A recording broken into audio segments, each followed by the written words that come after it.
Dengan membawa rasa takut dan hanya ditemani oleh suara gemuruhnya ombak, Pak Adi ini berenang untuk mencari kehidupan.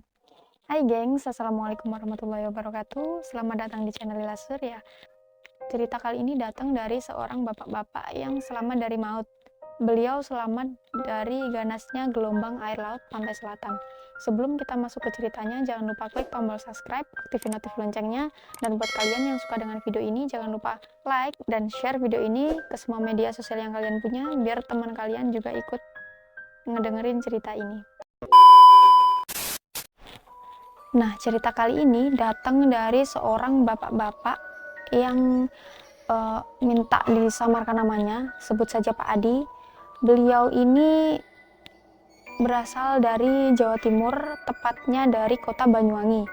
Dan kejadian ini sudah terjadi sekitar 35 tahun yang lalu. Kejadian ini terjadi di wilayah Pantai Alas Purwo sebelah timur. Jadi ceritanya gini gengs, Pak Adi ini memang sering keluar masuk hutan. Pada saat itu beliau sedang berada di Alas Purwo bagian timur. Karena beliau ingin pulang, beliau jalan kaki untuk mencari tumpangan. Setelah beliau ini sampai di tempat yang bernama Sumurtong, beliau bertemu dengan 4 orang nelayan dengan satu perahu. Akhirnya beliau meminta izin untuk ikut atau numpang sama mereka. Dan mereka pun mengizinkan Bapak Adi ini untuk menumpang ke perahu mereka. Setelah itu mereka mempersiapkan perahu mereka untuk jalan perjalanan pulang. Di perahu itu ada 2 mesin dan ternyata satu mesinnya itu mati. Setelah itu mereka tetap berangkat. Mereka berangkat sekitar pukul 4:30 sore. Setelah mereka berangkat, sampailah mereka di dekat pelawangan kapal pecah. Nah, kenapa tempat itu dinamakan pelawangan kapal pecah? Karena dulu ada kapal besar milik Belanda ratusan tahun yang lalu waktu masa penjajahan yang berlayar di area itu dan tenggelam di tempat itu. Dan pada saat itu, pada kejadian Pak Adi ini masih tersisa 2 tiang. Jadi 2 tiang kapal itulah yang dinamakan pelawangan kapal pecah. Setelah rombongan Pak Adi mendekati pelawangan kapal pecah tersebut, mesin yang satu-satunya hidup ternyata sampai situ ikutan mati. Dengan perasaan yang panik, akhirnya mereka memperbaiki mesin tersebut. Karena Pak Adi ini memegang penerangan atau senter, Pak Adi ini melihat ombak yang sangat besar datang dari kejauhan, mendekati mereka. Jadi sebelum mesin ini tadi menyala, mereka sudah didatangi ombak yang sangat besar. Karena Pak Adi ini melihat ombak yang sangat besar tadi, Pak Adi ini sampai takbir 2 kali. Setelah Pak Adi ini takbir 2 kali, ombak yang sangat besar tadi menghantam perahu mereka sampai perahu itu terbalik dan patah menjadi 2 bagian. Karena mereka dihantam ombak yang sangat besar, akhirnya mereka tergulung ombak dan masuk ke dasar laut. Dengan suasana yang sangat gelap di dasar laut, Pak Adi ini menoleh ke atas, lalu beliau ini melihat cahaya yang sangat terang dari bulan.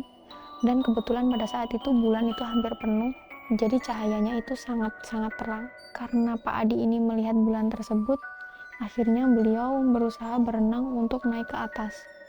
Dan setelah beliau berusaha, akhirnya beliau itu bisa naik ke atas lagi. Setelah itu beliau berenang, dan pada saat itu beliau sendirian, nggak tahu temennya itu ada di mana. Mungkin temennya itu udah misah-misah karena kegulung sama ombak tadi. Dengan membawa rasa takut dan hanya ditemani oleh suara gemuruhnya ombak, Pak Adi ini berenang untuk mencari kehidupan. Setelah beliau berenang, sekitar mungkin 1 jam lebih, di situ keadaan beliau sudah semakin parah. Badan beliau sudah semakin dingin, sudah semakin lemas, bahkan tenaga beliau sudah terkuras banyak. Nah, disitulah Pak Adi melihat tiang dari perahu yang beliau tumpangi tadi. Dengan sisa tenaganya, Pak Adi ini berenang untuk mengambil tiang itu. Akhirnya Pak Adi ini menemukan tumpuan untuk bertahan hidup. Setelah beliau menemukan tumpuan tersebut, dengan keadaan yang bercampur aduk sembari beliau mengeluarkan air mata, beliau berteriak, "Oi! Oi!" berteriak untuk memanggil para nelayan yang tergulung ombak bareng bersama Pak Adi tadi. Setelah beliau berteriak beberapa kali, yang awalnya tidak ada sautan sama sekali, akhirnya beliau mendengar suara lirih dari kejauhan yang menjawab teriakan Pak Adi tadi. Karena mungkin jarak Pak Adi dan orang tersebut sangat jauh, makanya suara yang terdengar hanya lirih sekali. Setelah selang beberapa menit, tiba-tiba Pak Adi ini kembali diterjang oleh ombak sehingga tumpuan beliau ini terlepas dari tangannya. Tapi beliau ini tidak pernah patah semangat. Beliau terus berenang untuk mengambil atau mencapai kembali tumpuan beliau ini, sampai akhirnya beliau berhasil mendapatkan kembali tumpuannya ini. Kemudian beliau melanjutkan perjalanannya kembali, dan setelah selang beberapa waktu, Pak Adi ini kembali diterjang ombak sehingga tumpuannya itu kembali lepas. Karena keadaan beliau yang sudah semakin lemas dan tenaga yang sudah terkuras lebih banyak, akhirnya beliau melepaskan baju dan celananya agar beliau bisa lebih leluasa dalam berenang. Setelah beliau bisa mendapatkan tumpuannya kembali, disitulah akhirnya beliau ini bisa menepi ke bibir pantai dengan selamat dan dibarengi dengan ombak yang mendorong beliau ke pinggir pantai. Setelah beliau sampai di pesisir pantai, beliau ini tergeletak kurang lebih selama 2 jam karena kaki beliau ini kram. Setelah keadaan beliau membaik, akhirnya beliau melanjutkan perjalanan untuk mencari para nelayan tadi. Setelah beliau melakukan perjalanan, selang beberapa waktu kemudian, beliau melihat ada seseorang di pesisir pantai. Kemudian beliau mendatangi orang tersebut, dan ternyata setelah beliau datangi, ternyata orang itu adalah salah satu nelayan dari perahu yang Pak Adi tumpangi tadi. Betapa senangnya mereka karena ternyata masih ada orang yang selamat dari kejadian itu. Kemudian mereka berpelukan sambil menangis, sambil bersujud, sambil bersyukur. Setelah itu mereka melanjutkan perjalanan berdua untuk mencari nelayan lain. Setelah selang beberapa waktu kemudian mereka mencari, akhirnya mereka menemukan satu nelayan lagi yang masih hidup. Setelah itu, karena hari sudah terlalu malam, akhirnya mereka menginap atau bermalam di tempat itu, dan mereka membuat api unggun.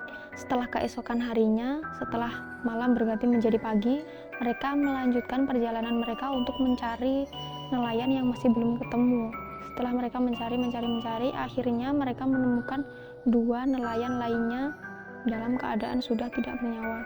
Kemungkinan besar karena mereka tidak bisa berenang.